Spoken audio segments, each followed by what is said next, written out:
Greetings, Legionnaires, and welcome to the Smackdown review with me, Nick the Geek, for Smackdown on the 17th/18th of March 2023. Really good show this week. A lot of development, a lot of storyline development for Sami and Kevin, reasonable amount of storyline development for Cody. A couple of matches are being set up for WrestleMania, and all in all, I think it was a good show. So let's just get straight into it, shall we? All right. First up was Cody Rhodes. Came out, got a decent pop as he always does. Said that first thing he wants to get off his chest is he needs to explain that he has a tremendous amount of respect for Roman Reigns, he's champion. But there are other people that he has a tremendous amount of respect for, and he'd like to call one of them down to the ring right now, Kevin Owens.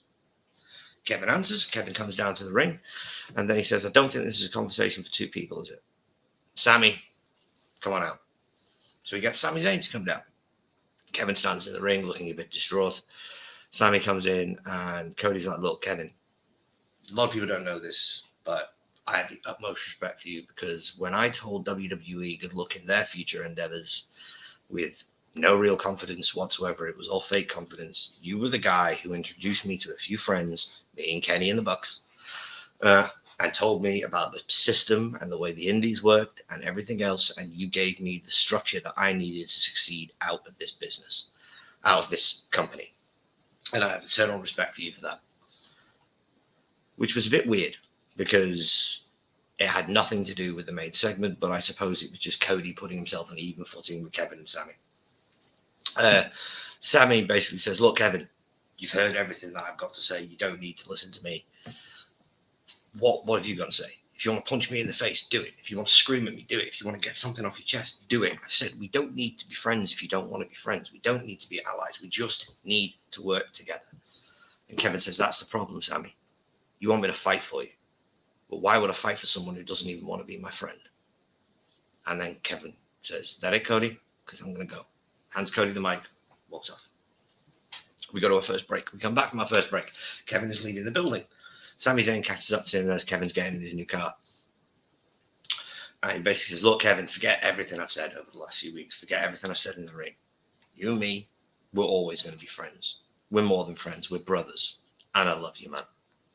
And if you never want to speak to me again, you never want to do anything to me again, that's fine. But just know I love you. Bye. And Kevin drives off. Sami shakes, looks a bit worried, goes back into the arena. After this, we had our first match. Very good match. A mixed tag team match between Condom, Rhea Ripley, and Santos Escobar and Selena Vega. Selena Vega looked exceptional in this match. She doesn't often get the chance to showcase what she's capable of, but she really got the opportunity in this match. She was popping out Hurricane Ranas, moonsaults, everything that she learned back in Mexico and TNA and everywhere else. It was phenomenal. She had great ring gear on. Santos put in a great performance as usual. Rhea, great selling on Rhea's part and a dominant finish. Dom looked good. Got to say it. I can't knock the kid for doing well. Dom looked good in this match. He is getting better week by week, and that's because he's getting his reps in, which is what he's needed all along. He's still got no timing, but he is getting better. This match ended when Rhea hit Dom with a Hurricane Rana. Selena hit Dom with a Hurricane Rana. She then got distracted by Dom on the outside. Rhea picks her up and hit the most ungodly riptide that I have ever seen because Selena is quite small and Rhea is very powerful, so she managed to slam her into the mat. This was a great match. Loads of fun. Good way to start the show. Rhea and Dom win. After the match, Dom decides to cut a promo on his dad, and then it shows Rhea on the big screen. We go to another break. We come back. Ray's come out to the ring. And this time, Ray cuts a promo on Dom. Ray basically says, you know what? You're right. I wasn't the best father. I wasn't always there. I missed Christmases. I missed birthdays. I missed football games. He says, but I did all of that, and I made those sacrifices so you could have a life that I only dreamed of. All the designer labels, all the Gucci, all the Prada, all the Louis Vuitton, all yours because of the sacrifices that I made to ensure that you could have that life, and your mother could have that life, and your sister could have that life. If any other disrespectful kid spoke to me the way they spoke to you, I would gladly get in the ring and kick their ass. Problem is, you're a son, and I will never fight you. Not here, not now, and certainly not at WrestleMania. And Ray walks off. Dom starts chatting, as per usual, calling him a coward, saying he's a deadbeat, that all you're going to do is walk off. It's the one thing you told me not to do is be a scared little man. Decent segment. I'm under the assumption now that because it's 2 weeks till Mania, and I'm under the assumption that they are going to, the first time in WWE history, use the Hall of Fame ceremony to set up a match between Rey and Dom. Because I don't think there's enough time to do it in the next few SmackDowns. There's enough time to lay the field for the Hall of Fame. They're using the Hall of Fame as a big part of the story as it is. So to me, it makes sense for the first time to use the Hall of Fame ceremony for Dominic to interrupt, ruin Rey's induction, and get a match set up at WrestleMania. That's what I'd do. But I'm not WWE, so we shall see. Oh, the comments. Hello, David. And hello, Courtney. How are you? There we go. Cody promo. He fitted the WWE produced style quite well. Shame will never thin fairly fast. No, Cody is the best on the spot Stormy Terror. See, it's not what everybody wanted, David. I didn't want Sami to win the title. I wanted Cody to win the title. Because here's the thing, and this is an unpopular opinion, but I'm going to share it anyway. Sami Zayn's a great performer. He's not a great champion. He doesn't dress like a champion. He doesn't act like a champion. He doesn't carry himself like a champion. You know who does? Cody Rhodes. That boy is bred to be a world heavyweight champion. Sami Zayn is just popular. Just because you are popular doesn't mean you can carry a world title. And in my humble opinion, I don't think Sami Zayn can carry a world title. It's just me. Cody Rhodes can. And Cody Rhodes hopefully will. But moving on. Yeah, it was a decent opening segment. I'll give it a 7 out of 10 as well. Hello, Courtney. Evening to you. This one. If the Rey and Dom promo went much longer, I was going to... Yeah, it's a little bit cringy, but I get what they're doing with the Rhea and Dom stuff. Because Rhea's brainwashed him. And either the brainwashing is going to continue until he beats his father, or his father's going to beat some sense into him. He's going to leave Judgment Day and take on the Mysterio name. Rey's going to retire. Dom becomes Rey Mysterio Jr. We go from there. But anyway, moving on with the show. So that was our first match, and it was bloody good. Great mixed tag. They don't often do good mixed tags in WWE, but this was an exceptional example. If you have a chance, go and watch it. Okay, after this, we had... What do we have? Back to the notes. You know what I'm like. Yep. Oh, yeah, that was it. Second match. After several breaks. 4 breaks at this point, which is just ridiculous. I don't know how you Americans deal with it. 10 breaks in this episode of SmackDown. 10. I counted. I write them all down. I don't know how you deal with it. But yeah, we went to our second match, which was announced rather out of the blue that at WrestleMania we will be having two, that's 4, 2 fatal 4-way tag team matches as WrestleMania showcase matches. This, I think, is a really good idea. It's going to get people who wouldn't have normally had a chance to get on the card and get their shit in. So I'm happy for this. And the first qualifying match was Liv Morgan and Raquel Rodriguez versus Tegan Nox and Emma. Now, unfortunately, this couldn't have been a more obvious winner. Liv and Raquel have history as a tag team. Tegan has been mishandled incredibly since she returned to WWE, and so has Emma. So it was pretty obvious that via a Chicano bomb and Oblivion, Liv and Raquel won. Not much in this match. It was okay. Reasonable amount of double teaming. It was good to see the girls getting 5-10 minutes compared to some of the times they got a decent run on tonight's show. But it's a missable match. It's a missable match. It sets up the first team for the WrestleMania 4-way, but it's a totally missable match. I enjoyed it for what it was, but nothing special. After our second match, next page of notes, we went to a flashback from Rhea and Charlotte over the last couple of weeks. Their face-to-faces, everything Rhea's done since she called for the championship. And then we had a Charlotte Flair segment. Charlotte came into the ring. We had our 5th break. When she came back, Charlotte said a promo. Charlotte hit a very good line in this promo. She said that when she was a child, this business was brought up on Rhodes as a challenger and Flair as a champion. And isn't it strange how the more things change, the more they stay the same? Because this WrestleMania is built on a Rhodes as a challenger and Flair as a champion. I thought this was an exceptional line. Charlotte doesn't cut many exceptional lines in her promos. This was really, really good. I was really happy with this, and I thought that was a fantastic way to set up everything that's going on between Charlotte and Rhea. It puts Charlotte's ego on the pedestal that it should be on. She may be being pushed as a babyface. We all know she's a better heel. But Charlotte's ego is bigger than Texas. And this line proved that Charlotte's ego and belief in her family name is bigger than Texas.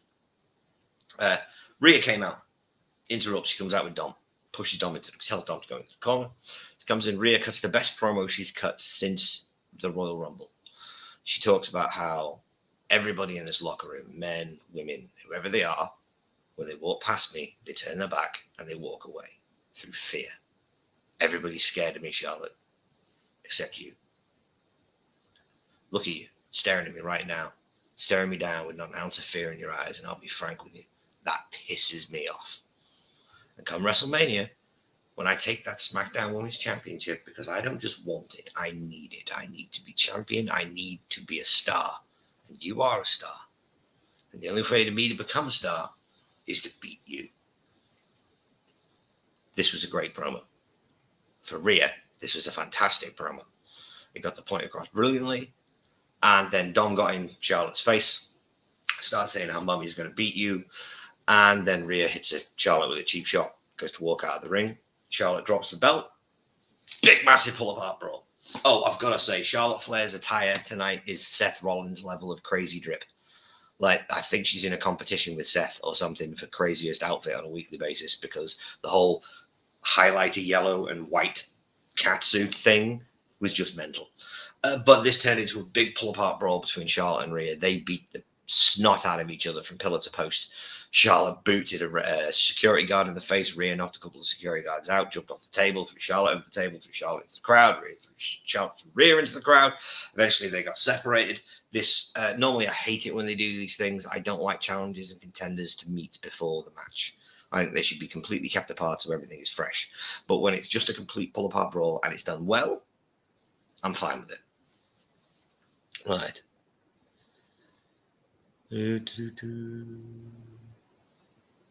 Yes, she is.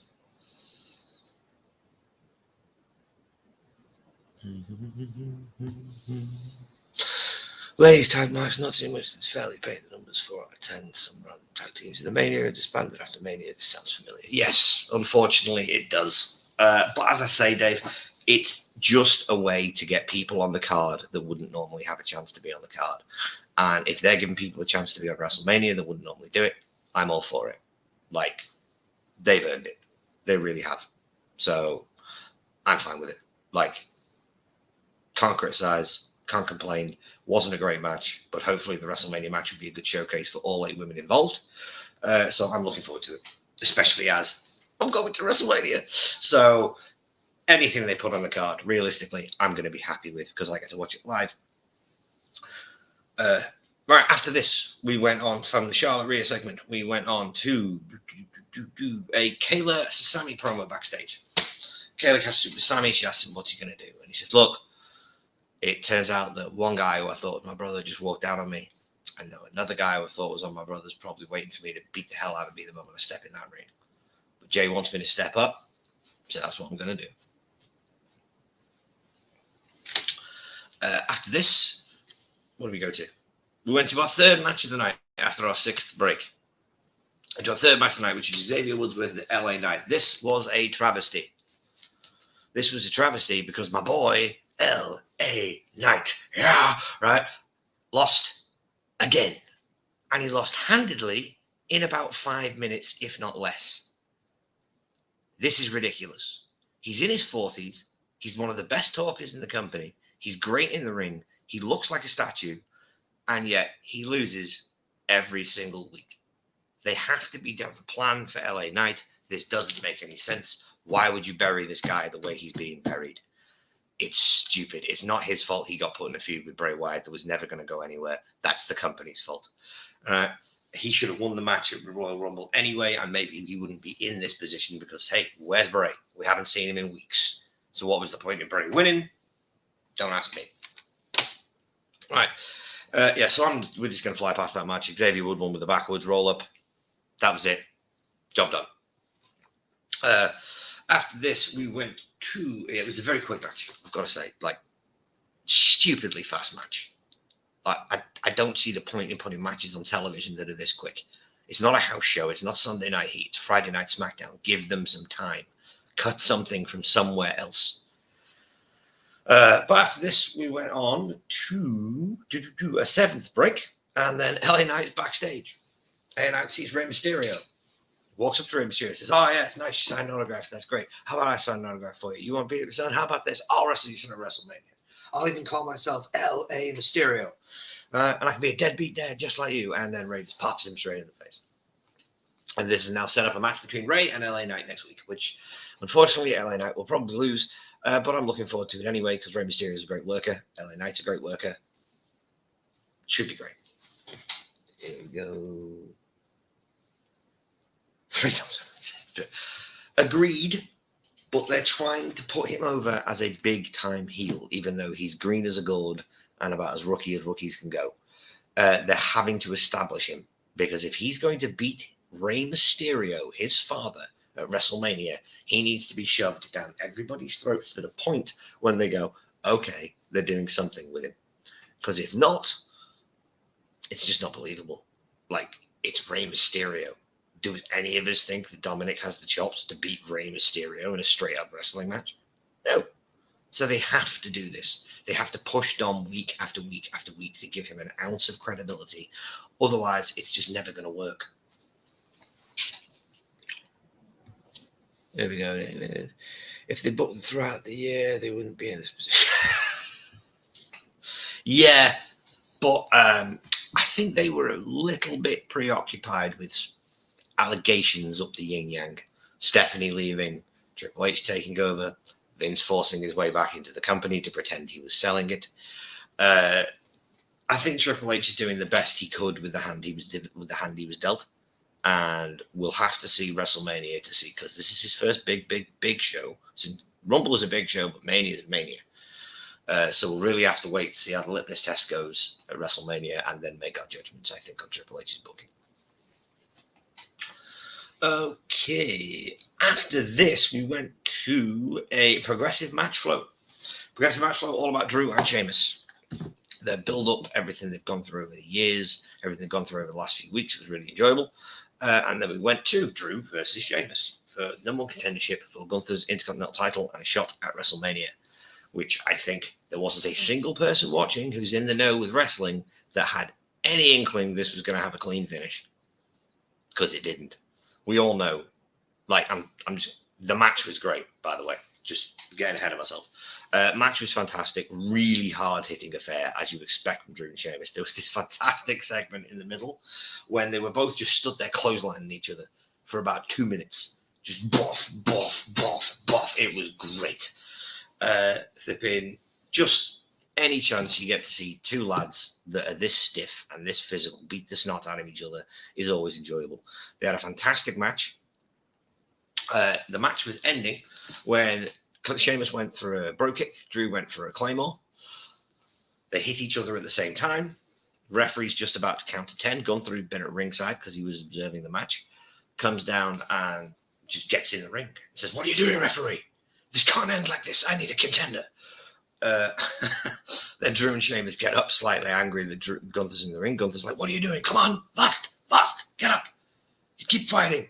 And then Imperium jump them from behind. Match gets thrown out. Gunther leaves everybody lying. Adam Pearce appears on the Titantron, says, "You've left me no choice. I've made it official. At WrestleMania, you'll be fighting Drew and Sheamus in a triple threat match." We all knew this was coming. It's not a surprise in the slightest. I'm ecstatic that it's been booked. It's got the potential to be the match of the night, at least one of the nights on WrestleMania, because we all remember Sheamus versus Gunther from Clash at the Castle last year. Probably the WWE match of the year. These three really have a chance to do something special. They really do. And for God's sake, Gunther better win. Like, he needs to win. Honky Tonk's record needs to die. It's been around for far too long. Somebody else needs to beat Honky Tonk Man's Intercontinental Championship record, and Gunther is the perfect guy to do it. So hopefully Gunther will win the match at WrestleMania. All right, after this, we went to our 8th break of the night and our 9th break of the night. This went through 2 breaks during this match. It was a good long match. They beat the snot out of each other, but screwy finish, so not the most ideal thing. We then move on to our main event, which has been dubbed the Kansas City Showdown between Jey Uso and Sami Zayn. Jey comes out to the ring while the adverts are on, so he's in the ring when it starts. Sami doesn't give him any minute. Sami doesn't let him start talking. Sami just comes out to the ring and says, "You want me to pop up?" Popped off. "Come on, what do you got to say?" And Jey says, "I got a job to do tonight, but you're going to hit this. I never liked you. I never trusted you. But then, never wanted you around my family. But then all of a sudden, Jimmy likes you. Solo likes you. Even the Tribal Chief likes you. And then, every week, just as I start calling you my brother, what do? You stab me in the back. You betray me. You betray my family. The one time I let my guard down and you stab me in the back." Sami tells him he's a bullshit artist, basically, and doesn't believe a word of it. And the only reason he's angry is because Sami did to Roman Reigns what Jey has wanted to do to Roman Reigns all along, but he did it before Jey could. I thought this was a great line because it's kind of correct. Jey was bullied into the bloodline.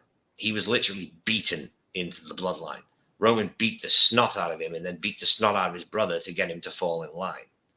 And this seems to have been forgotten over the history of the bloodline story, is that Jey is effectively an indentured servant. I thought this was a really good segment.